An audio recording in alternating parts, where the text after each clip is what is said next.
What a week of rugby it was. The reviews are in, and Johan Erasmus gives it two thumbs up. Let's start the show.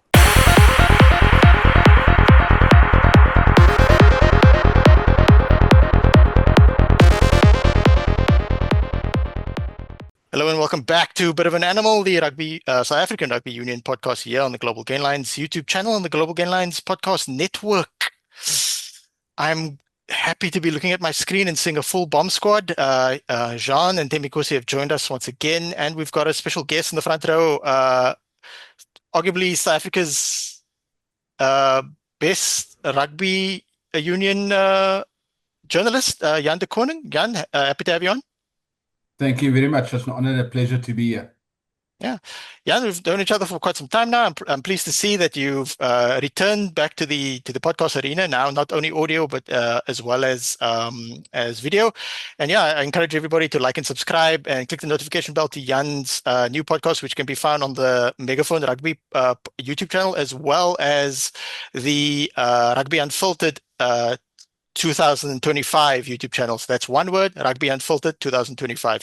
If you type in the rugby space unfiltered, you'll get an AI channel that's quite interesting indeed.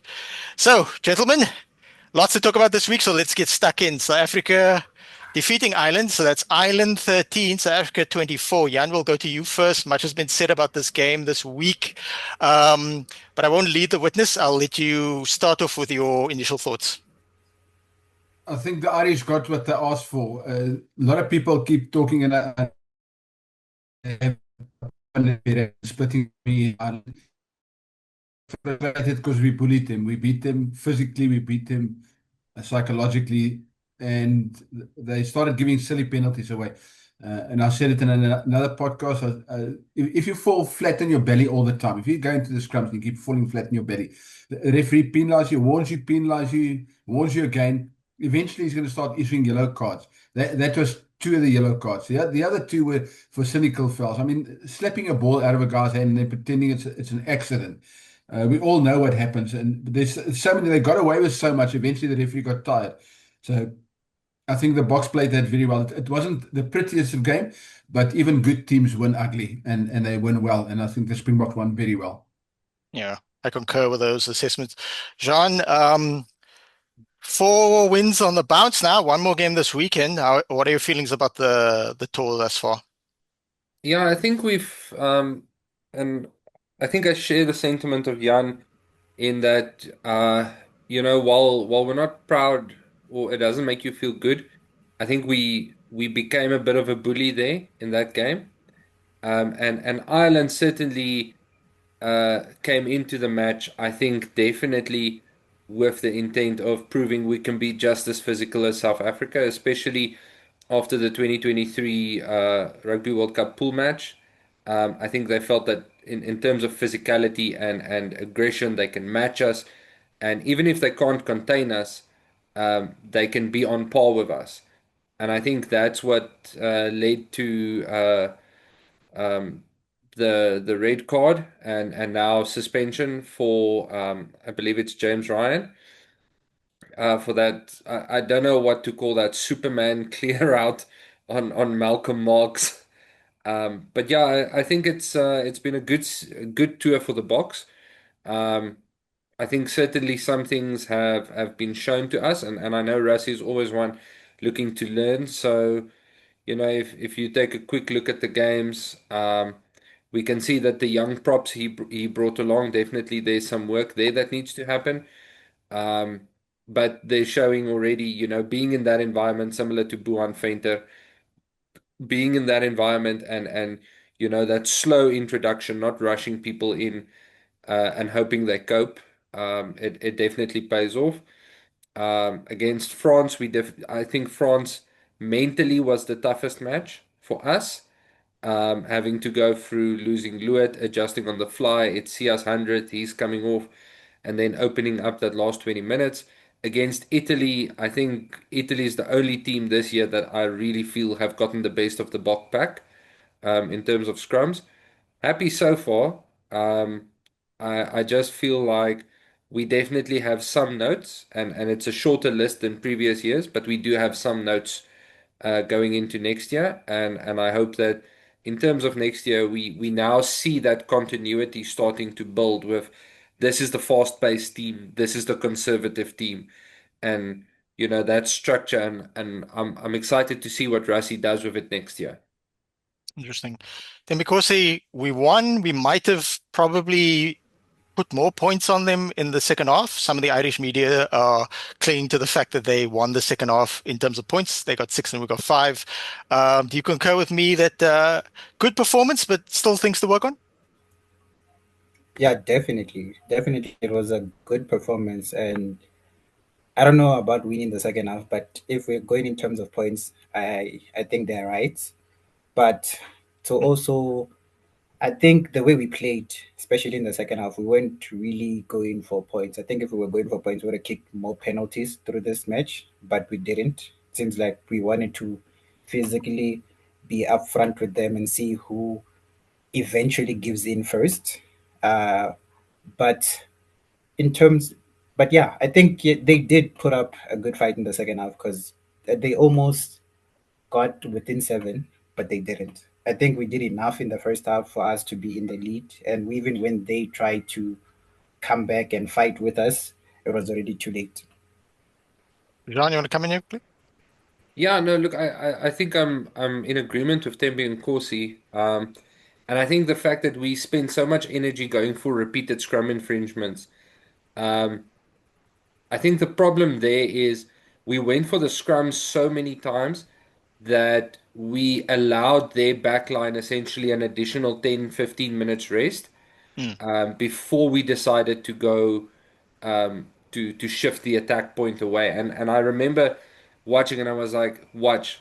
Um, at some point these guys are going to pull the trigger because I was watching and I saw like it was Lebok, Moody, and Willems are all stacked 100% behind each other. And then the scrum collapses. And then they go to a standard formation. And then the next one, you can see our whole back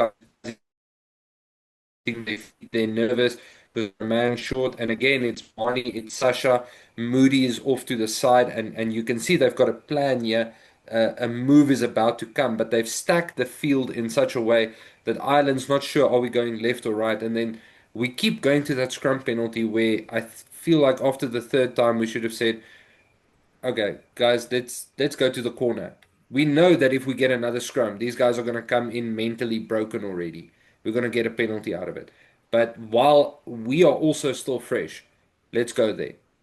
So I think there we did leave some points on the table, and I think that's why we struggled so much in defeating the Irish backline through our backline play. Is because for large parts we allowed them to rest instead of keeping them working like we did with the French. Look, it's obviously a tactic and it didn't quite work out in terms of the way we wanted to, but I could see what they were trying to do. I actually saw that as well in the second half because I constantly going for the try for the scrum.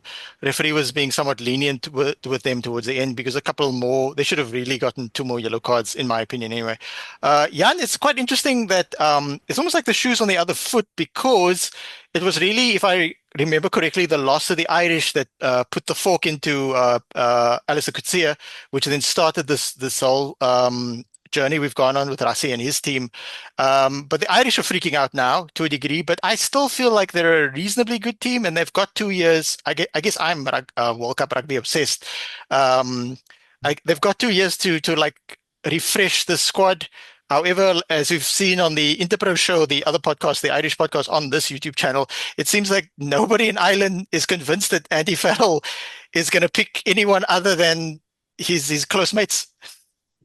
Yeah, I'm not sure how much Ireland can improve. The problem is that they're so obsessed with Leinster. So I mean, you've got the bulk of the team built around Leinster, which works in some countries or works like in Italy. It works because of the limited resources. But the problem is you've got 3 other provinces, and Ireland do have provinces. That's actually provinces. So you've got 3 other provinces which don't get a look in. Your talent pool is so shallow that the guys that are coming in, so that's why their bench is so weak, and that's a big problem. So we've got this depth thing, and people don't understand this. We can select 2 teams of equal strength quite comfortably, and a third team that's pretty close. They don't have this experience, and maybe not the composure. Ireland have the Leinster way of playing and nothing else. And that's the one reason why I know the scoreline suggests that they were close, and maybe the second half the scoreline was close. But if you go look at, we play territory, 60% of the territory was ours. Because in that second half, all we did was kick it in their half, and we played them in their half for the bulk of the second half. We just kept them pinned there, scrum, lineouts, and stuff. And that's how you play World Cup matches. So we played them a World Cup style match, and people will understand that later when you start getting closer to the World Cup. You'll see those tactics when teams start getting more conservative. So I think our tactics were extremely well thought out, and the way those players played. Yes, I have my opinion about Sasha and Mani, but they still, those players also have to. So you asked me about the Irish players; they have 2 years. Our players also have 2 years, so Sasha will get better in 2 years. He might not be the finished product now. He might be a bit naive in his play. And Mani is getting some of his kicks still go very wayward. The other time I saw him kick a ball backwards again. But they've got 2 years. Our players also have 2 years to get better. So will the Irish get better? I just don't think they have the depth to improve on what they produce in 2023. I'm afraid their best bet is pass. But then, so again, I mean, England is got a bit of bully, so they're not going to get better. Scotland is over the hill. Their best players are gone. There's nothing going on in Wales. So you're looking at France and New Zealand as our best bet. And I don't think Australia is going to be much of a challenge because they also don't have a depth or a talent pool. Yeah, I can actually see Australia regressing as well. I think Adam from the Interpro show, who was on the special episode of the Euro Rewind with myself and John this Friday night. Thank you for everybody for tuning in. That almost did 1,000 views. It's the first time we've ever done a special episode. It's the first time I'd ever hosted the URC Rewind. Usually it's you, who's also on Megaphone Rugby, or super producer Lee. So yeah, Adam would be quite happy to hear you reference the fact that they're a bit overly obsessed with Leinster. Just like you say, it works okay in Italy with Benetton. Benetton's basically the team, and Zebre Parma or Quagga Parma, if you fancy, is the feeder team. But yeah, they've got three other provinces. Why don't they sort of spread it around a little? There's definitely something towards that. Speaking of England, Jan, England actually overcame Argentina in a very close game. Argentina could have won it at the death. England, of course, Tim Nkosi's least favorite team. Jan, how do you feel about Argentina's tour of the North this November? Yeah, they had their moments. The problem with Argentina is before they joined Super Rugby, and they had a team that constantly played against South African and New Zealand teams. They could build their national team. Now their national team is spread again, so they don't have that depth either. So to get a team together for this tour, they don't have enough time to build cohesion. And they struggled a bit, and they were not consistent enough. But they're still a strong team. I still see them as a potentially semi-final team at the World Cup. They need to get a bit more game time before the World Cup, which I presume they will in 2027. And then they'll be, because they got some incredibly talented backs. Their forwards are not as good as they used to be, but they really have some good, they put a lot of emphasis on the seventh circuit, and that's where they get their backline skills from. So you can never write Argentina off, and I think they will be a good semi-final bet in 2027.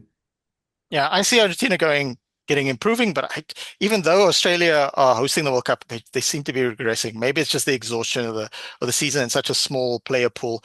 Demi Nkosi, were you able to catch a Friday night fixture of the Poms versus the Argies? Yes, I actually did. It was actually an interesting match.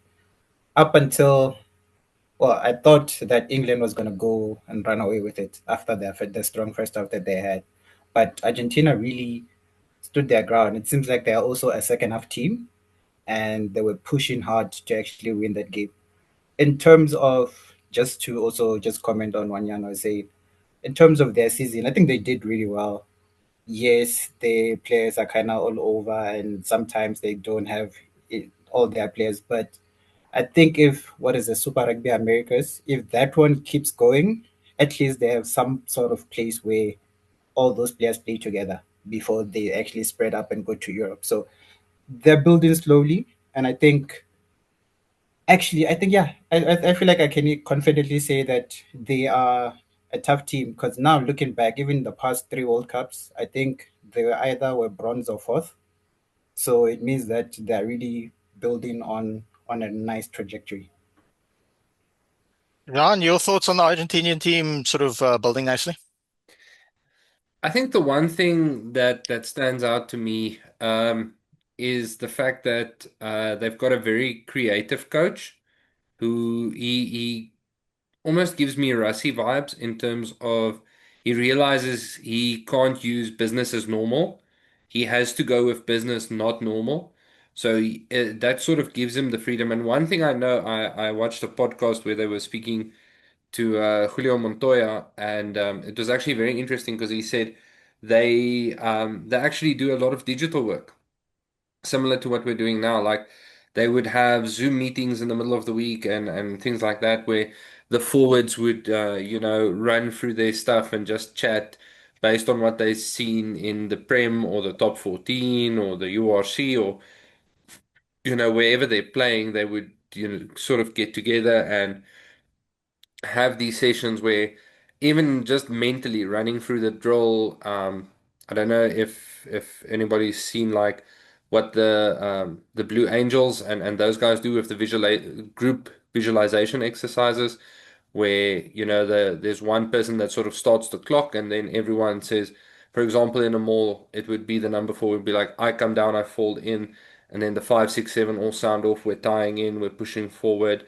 etc., etc., etc. So, I think they use a lot of that methodology of saying we know the physical part is going to take care of itself because we play rugby, we're professionals, we're big, we're strong, we're competent. If we get the mental side, if we keep it sharp, we don't have to wait until the second or third game of a series, and I think that's what allowed them to upset New Zealand and to upset Australia so much this year. And I think perhaps that's what played into their hands last year was the fact that they could prepare without being together. They sort of have digital alignment camps.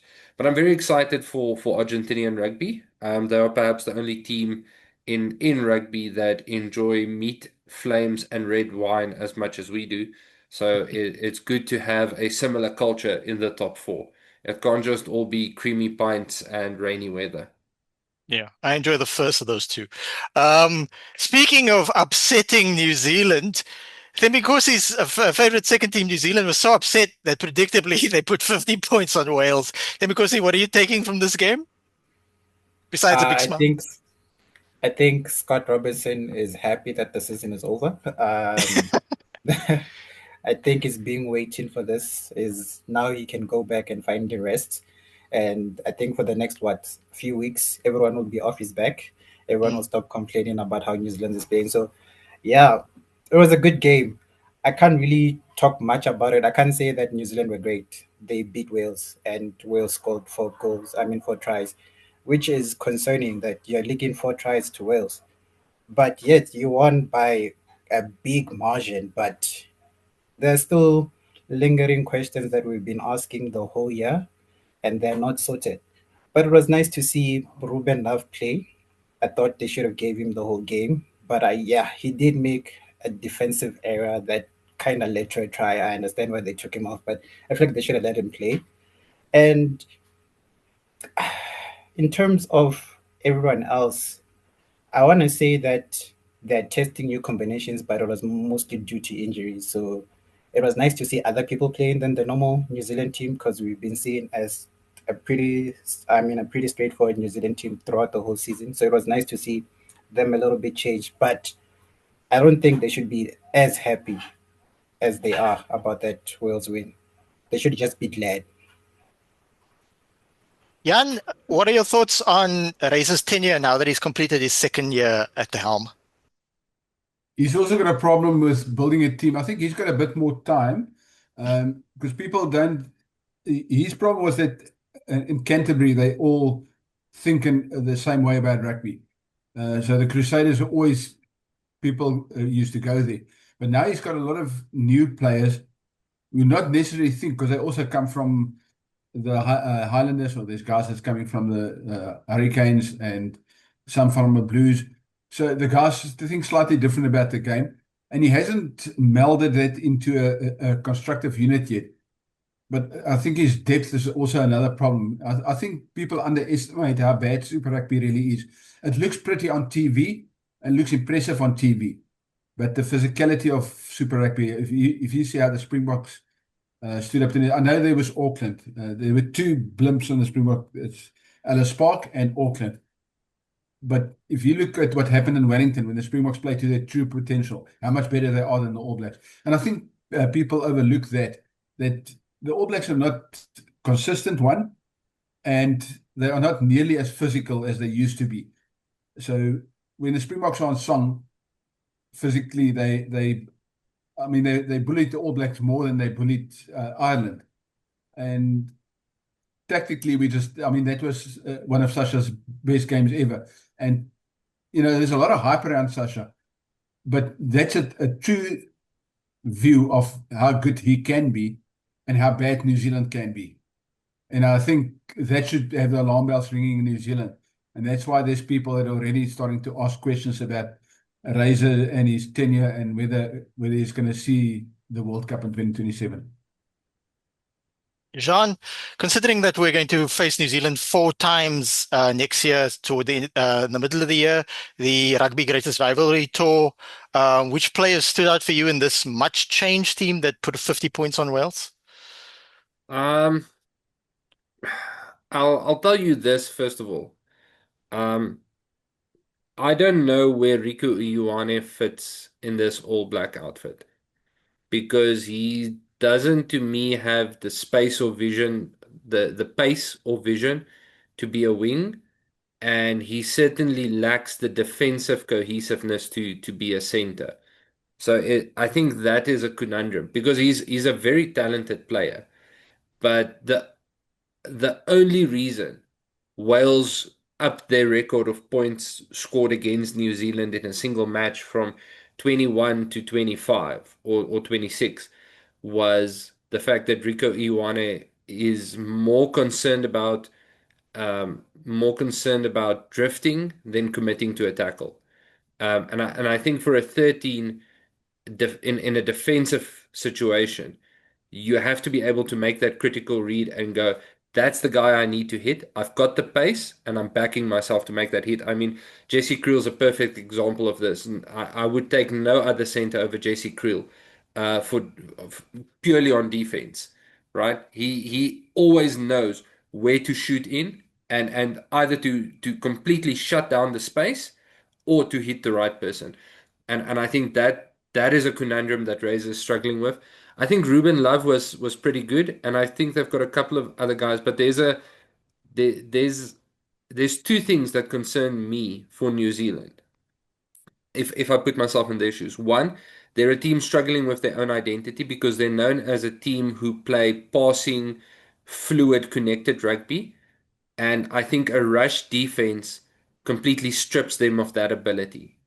And they're struggling to adapt into kicking, which is the second point, is their aerial skills are not where it needs to be. That's where England dominated them. That's where we dominated them. And I think if Scotland and Ireland had backed themselves in the air just a little bit more, their season might have looked a bit different.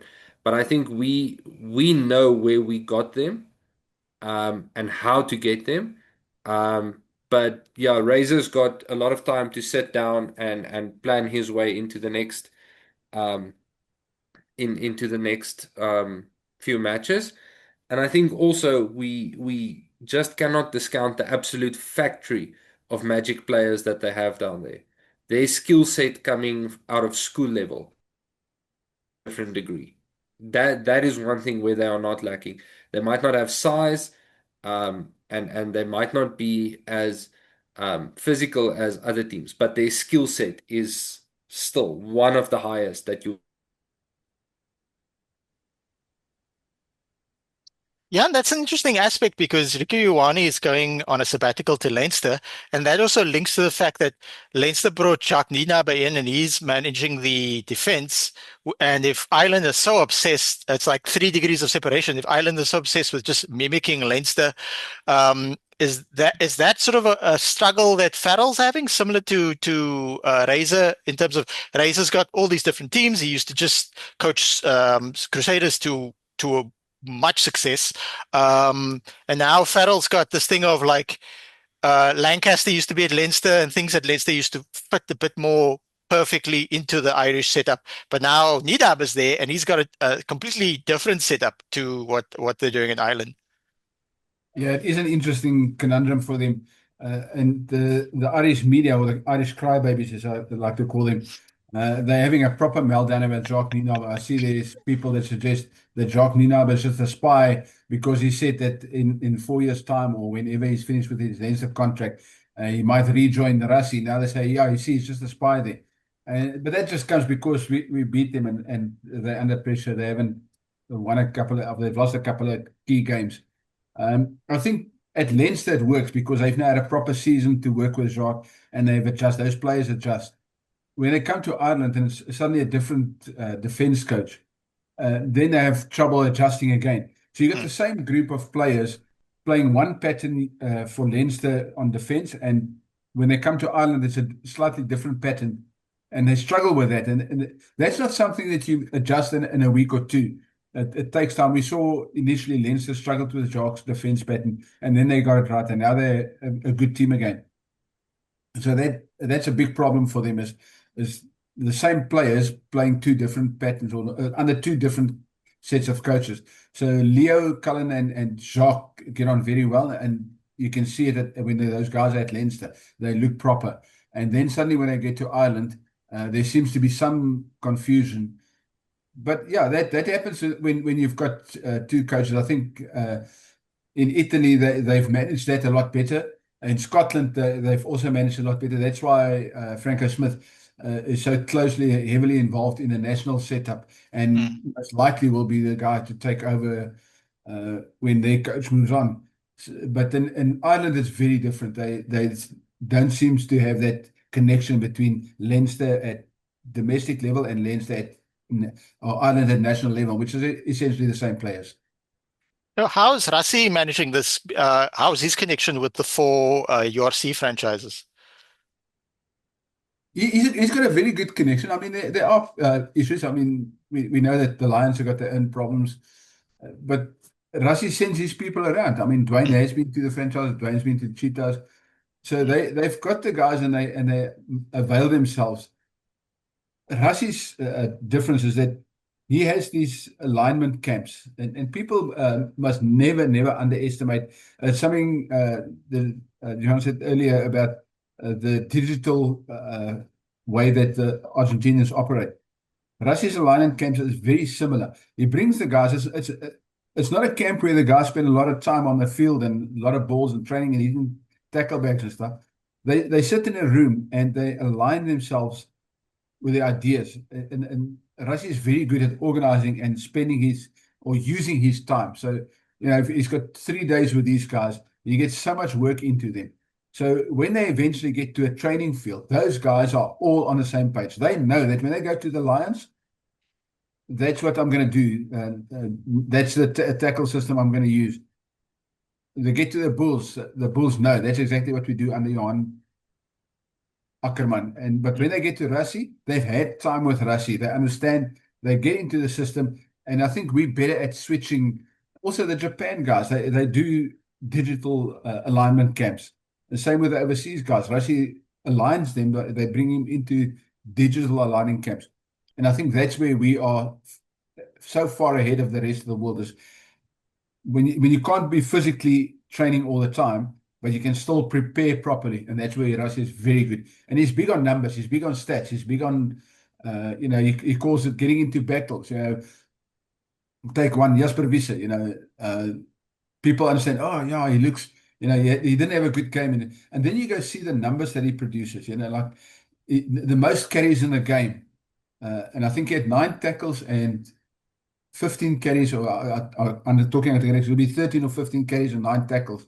And people don't see that. And they say, oh, yeah, he didn't have a good game. He had a quiet game. He was doing all the donkey work. But Russia's principle is, how many battles are you getting into? It doesn't matter how many mistakes you make, how many battles are you getting into? And that work rate is, and work ethic is what other people don't get out of their players and what Russia does get out of his. Yeah, a very interesting aspect we've seen before. So before we move on to previewing the Wales versus South Africa game, we're just going to take a moment to give Malcolm Marx his flowers, because he went on to win the World Rugby Player of the Year award. Also, shout out to the other nominees from the South African team, Peter Steph, who's won it twice, and Oxen Che. They went up against Liu Bielbiere, as well as Fabian Holland. He won the Breakthrough Player of the Year, and shout out to Ethan Hooker. I'm sure our former panelist, who had to unfortunately take a break from the pod for a bit to focus on her day job, Elisa B, is happy that Henry Pollard did not win it. So that's that aspect. Jean, we're recording on Wednesday, the 26th of November. We do not have the team yet. The team's going to be announced tomorrow, Thursday, 27th of November. We're going to see a much changed team. What are you looking to get out of this game against Wales at the Principality? Yeah, I think looking at the way Wales, I don't want to say fought back, but stayed in contest with New Zealand over the weekend. This could be a chance to try some things. One, will be able to see, can our younger, less experienced, and maybe some of the older, more veteran players keep the pace of running rugby, and the Tony Brown ball, as they call it. Can they keep that up? The other thing is just, I think it's good experience. Wales is always a physical team. They're a hard team. They definitely don't lie down. So, and they've got good players. I know their union is a mess, but their talent is not too bad. So I think as far as getting guys time in the hot seat, it's as good a team as any. And I think as far as a physical contest go, a lot of Welsh players don't shy away from that. I know they pride themselves on being physically strong, on being hard people. Much the same way we do here in South Africa. We see ourselves as hard people living in harsh conditions. So yeah, I think it's a good place to test a few things. I do think it's going to be an interesting team with the amount of players not available. Because a lot of players have had to go back to their URC franchises. I saw that Pollard is available for the Bulls. I think this will be, if he plays, his first time in a Bulls shirt since 2019, if I'm not mistaken. Yeah, 2019, because he finished the 2019 season with the Bulls and then left to Montpellier. So yeah. Yeah, I think it's a good place for some experimentation and some experience gained.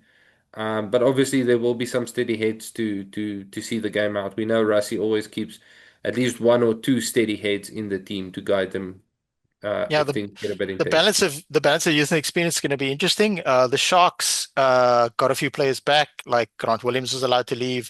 Evan van der Merwe left the Springbok team early because of the birth of his first child, but now he's flown back to Europe. So I don't know what the Sharks he's going to be playing against Connacht. We'll preview the URC a bit later.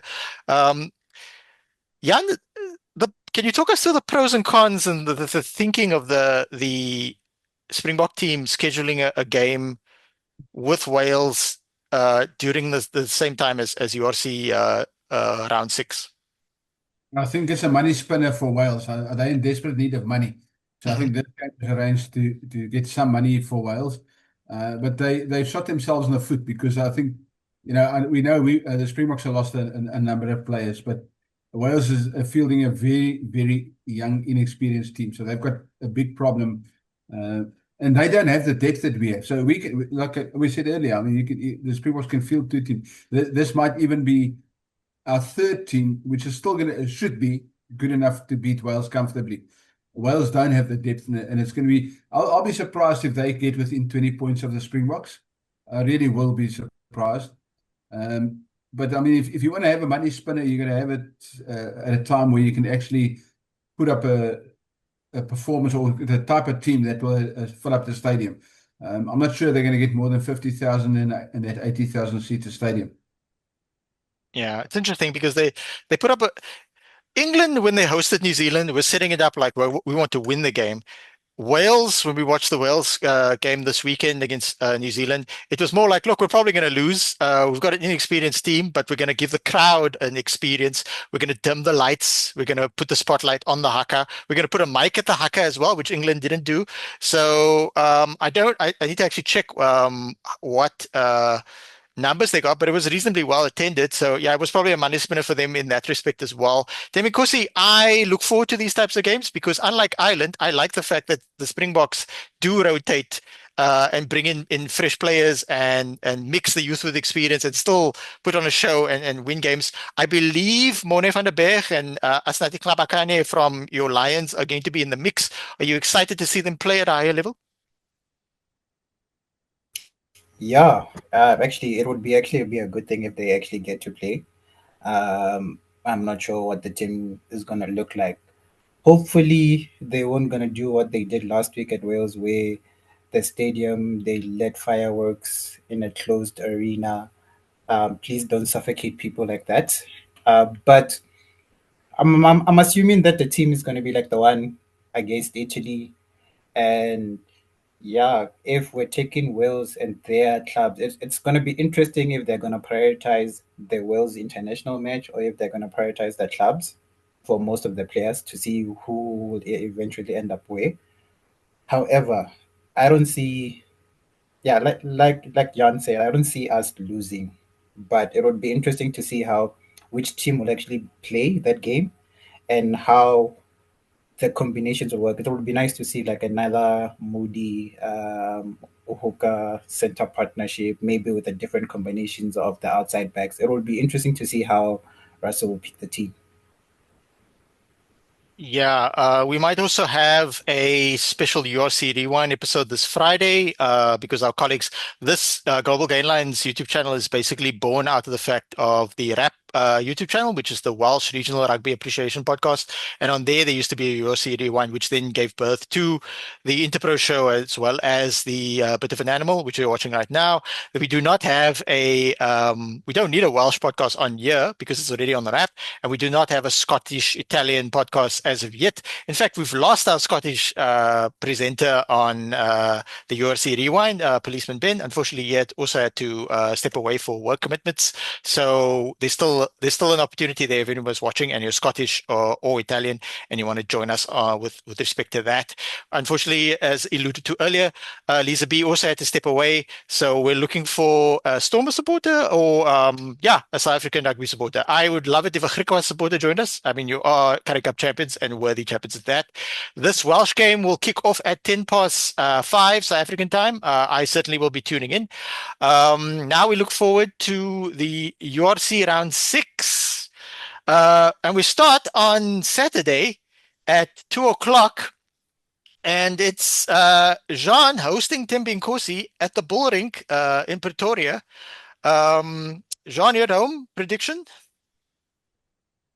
Yeah, I think this one's gonna go the way of the Bulls. Um, as much as it pains me to say it, I have respect for the guys from Joburg.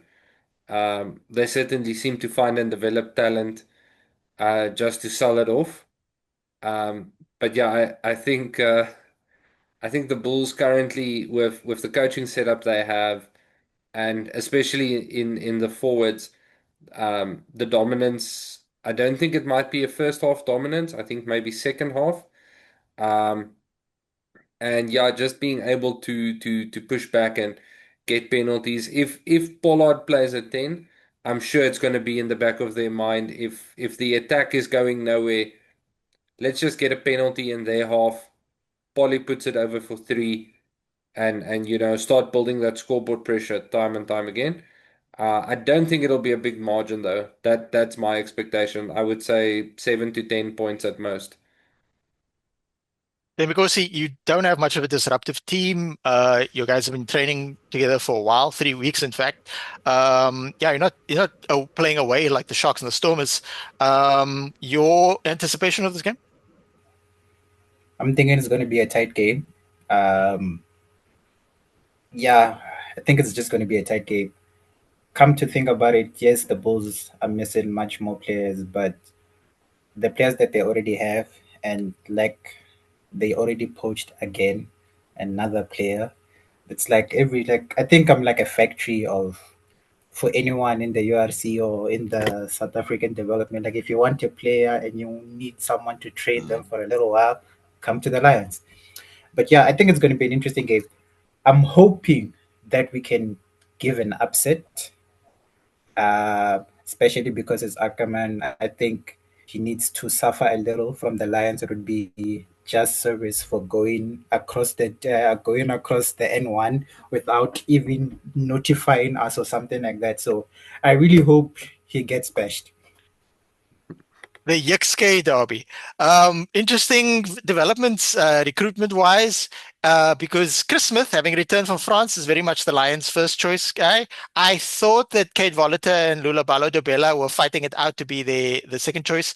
Dobela sort of coming through the seven system. Kate Voliter, 24 years old, schools rugby phenom. Most interestingly enough, didn't go into the Western Province youth system out of school. He actually went to Montpellier, so he was in the youth system there. Then coming back and actually playing for Western Province. In fact, I think he played for the Stormers before Western Province, but unfortunately, multiple knee injuries displaced him quite a bit. It's revived his career somewhat at the Lions, but Jan, what exactly happened between Kate Voliter and the Lions Currie Cup coach? Because I understand they had a little bit of a fallout during the Currie Cup. A little bit of a fallout. I don't know if this is PG rated, but of course he dropped a F-bomb on him and he told him, "You will never effing play for me again." That was after a horror show by Kate. The promise, and yeah, I'll get to the Lions now, but I think Kate is a player that's never lived up the hype that was built up around him at school level. He was a really talented player, and I know he had his injuries, but he never settled anywhere. He had his struggles in France. He had his struggles at Western Province, and then he had knee injuries, and he never settled at the Lions. And he seems to be also lacking confidence. Maybe Ackerman is the type of coach. I don't have confidence that it will happen, but maybe Ackerman is the type of coach that can give him a few hugs and maybe he'll feel better about himself and start playing to his true potential. But I don't have much confidence. I've seen enough of Voliter to suggest that he's not going to make it. He's just not physical enough. He's got the skills, but I don't think he's the type of flyer that the Bulls can afford. The other problem for me is the Lions, and I'm afraid their problem is that the two of their best key players. So they've lost Klabakane. That first of all impacts on their scrums and also on their carries. So the two big things that he brings them is ball over the advantage line and solid scrums. So they're losing that already. And then they got Krappies, who's their main playmaker. So they've lost that as well. So now you've got two key issues that's missing, or two ingredients that's missing from their team that's going to impact them. That means I think, and personally, I think the Bulls just got too much depth. It won't be a runaway score. I agree with the guys. It'll be a tight game, but I think the key is they don't have those players that can play the big moments for them. So yeah, I think it'll be a blue win on Saturday. Yeah, Krappies is Bonnie van der Berg's nickname, correct? Yeah. Oh, okay. Good. Yeah. Temikosi, you should know that. I didn't know. All right, so the game of the week, really, we move to our next, kicking off at 7:30 on Saturday. Munster versus Stormers. I mean, of all the games this round six, this one's going to be fantastic. I wish it was. I wish this. I wish it was away from Ireland because Ireland just played last week. So I don't know how many the Munster players that are involved in Ireland are going to play. I think they probably will, especially Casey. We'll have to see when the teams are announced. And obviously, I wish that the Springboks weren't playing, wasn't clashing with the Springboks game because like a full strength Munster versus a full strength Storm is must see TV. But even in this, guys, at Munster's home stadium, I'm really looking forward to it. Your score prediction, John? Yo, uh, Munster versus Stormers, it's definitely a hard one to call. Stormers did surprise us. I don't know who they have available though. I reckon Jean Klein will probably be back. Mhm. At Jean Klein will be back. Crowley will be back. So I think Munster's going to bring an A side, and we know if there's one thing I would almost say where Munster's got the advantage over Leinster is they've got a lot more fight in them. They're not the type of team that goes away because the system doesn't work. Munster is the kind of team who will problem solve. They'll be trailing you 5 points at halftime, come out after 15 minutes, have a plan, and be like, right now it's do or die. And I feel like Munster's slowly becoming the bogey team. Um, so I think Munster probably by 5. Sorry Yeah, for we the got to also Stormers. Sorry clarify for that the it's Stormers this. fans there. Yeah, it's this year's Munster. This year's Munster is like completely transformed. I don't think that their previous coach was a bad coach. And I'm not just saying that because I saw him on the side of the road and had a quick chat when I was running the Cape Town Marathon. Um, but yeah, under the New Zealand coach, the mindset, somehow they have less injuries. Somehow they sorted out the S&C. There's just a freshness and a focus about Munster. I'm really, this is legitimately a top of the log clash. Temikosi, your score prediction? Yeah, I think I'm gonna go. Now I'm gonna go to, even though I don't like the Stormers, I think I'm gonna go with the Stormers in this one. Mm. They've been surprising us. We did not think that they were gonna be where they are right now when the season started, but they're here. So it would be interesting to see if even some of the internationals, if they're not playing Saturday, will they, like, let's say Sasha is not playing on Saturday, is they going to be available for the Stormers, or are they going to just give him like a week off because they're already in Europe? So it'll be interesting to see how that plays out. But if I had to predict a score, yeah, I'm going to go say maybe Stormers by like 3. Like I'm looking at Mattia. I'm hoping that he gets like some sort of drop goal, not a drop goal, like a last minute penalty or something to win the match. But it's gonna be a really tough game. Ever since was this Clayton came to Monster, they are playing like the Chiefs. They have, like, you see the last 3 seasons of the Chiefs, you can actually see it in Monster right now. Oh, interesting. Jan, top of the table clash, two unbeaten teams, immovable object, irresistible force. Who do you have? I would make Munster favourites just because it's a home game. And they are a team on form. They are having a really good season. So they will be favourites. But I want to be play devil's advocate and say that if the Stormers pull this one off, because their team currently, they've got really good self-confidence, even though they have been without most of their Springboks. They've got such good confidence as a unit, and they've been also been training like most teams. They've been training without their Springboks for the last 3 weeks, and those are the guys that played with for them early in the season. I think if they can pull off a win this weekend, the Stormers are going to win the URC this year again. Munster can obviously put a dent in that, and they will start. Munster will start as favourites, but I've got a good feeling about the Stormers. Not as a Stormers man. I'm not a Stormers man, even though I live in Cape Town. But I think there's something special happening that we saw in the original URC, in the inaugural URC, that we're seeing this season at the Stormers again. Jan, just to clarify, I also live in Cape Town. I support the Sharks. I forget, which team do you support? I won't say it too loudly, but unfortunately, my team is also based at Ellis Park. we've got two lines on the podcast this week. I think Temikusi also got a text from our former colleague. She's already taking a break. She'll be back in a couple of weeks' time, Lisa B, because she's very much a Stormers supporter, and she's the captain of the Evan Roos fan club. So we move on to the last game of the week at 7:30. My Sharks go all the way to windy, uncomfortable, stormy Galway to take on Stuart Lancaster's Connacht. A couple of housekeeping notes on the Sharks. Long-time stalwart Lucanio Am has moved on from the Sharks. He's gone over to play in Japan, much deserved. So we'd like to thank him for his service. Lucanio Am, who obviously took over from me. JP Peterson used to be my all-time favorite Springbok, and Lucanio Am took over because he was just at one point, for a long period of time, not just the best outside centre in the world, but just the best player in the world. I still remember fondly sort of the behind the back pass and that type of thing. So other housekeeping notes are that the Sharks lost lesser known lock / veteran blindside flank Gideon Kochlenberg for the first time.